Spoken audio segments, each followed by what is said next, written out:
Chapter 5, Karma Yoga, Action in Krishna Consciousness. Arjuna said, "O Krishna, first of all you ask me to renounce work, and then again you recommend work with devotion. Now will you kindly tell me definitely which of the two is more beneficial?" The personality of Godhead replied, "The renunciation of work and work in devotion are both good for liberation, but of the two, work in devotional service is better than renunciation of work. One who neither hates nor desires the fruits of his activities is known to be always renounced.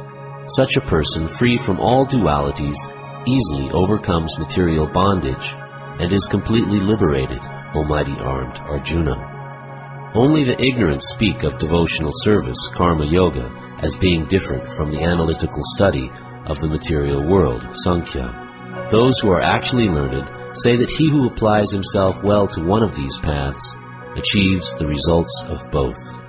One who knows that the position reached by means of analytical study can also be attained by devotional service, and who therefore sees analytical study and devotional service to be on the same level, sees things as they are. Merely renouncing all activities, yet not engaging in the devotional service of the Lord, cannot make one happy. But a thoughtful person engaged in devotional service can achieve the supreme without delay. One who works in devotion, who is a pure soul, and who controls his mind and senses, is dear to everyone, and everyone is dear to him. Though always working, such a man is never entangled. A person in the divine consciousness, although engaged in seeing, hearing, touching, smelling, eating, moving about, sleeping and breathing, always knows within himself that he actually does nothing at all, because while speaking, evacuating, receiving, or opening or closing his eyes, he always knows that only the material senses are engaged with their objects, and that he is aloof from them. One who performs his duty without attachment, surrendering the results unto the Supreme Lord, is unaffected by sinful action, as the lotus leaf is untouched by water. The yogis, abandoning attachment, act with body, mind, intelligence, and even with the senses, only for the purpose of purification. The steadily devoted soul attains unadulterated peace because he offers the result of all activities to me, whereas a person who is not in union with the divine, who is greedy for the fruits of his labor, becomes entangled.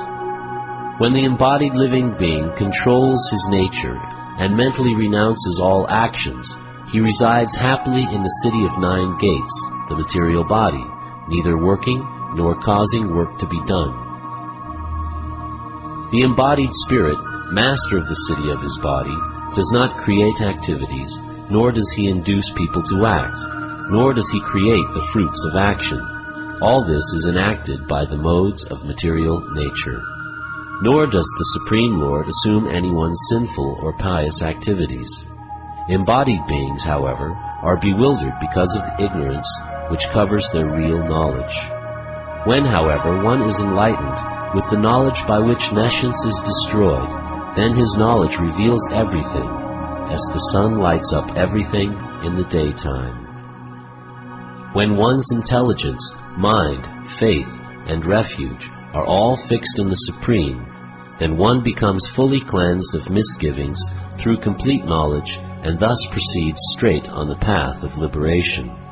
The humble sage, by virtue of true knowledge, sees with equal vision a learned and gentle Brahmana, a cow, an elephant, a dog, and a dog-eater, outcast. Those whose minds are established in sameness and equanimity have already conquered the conditions of birth and death. They are flawless like Brahman, and thus they are already situated in Brahman.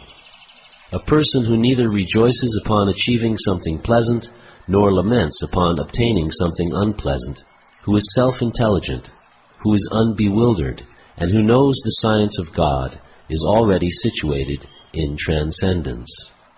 Such a liberated person is not attracted to material sense pleasure, but is always in trance, enjoying the pleasure within.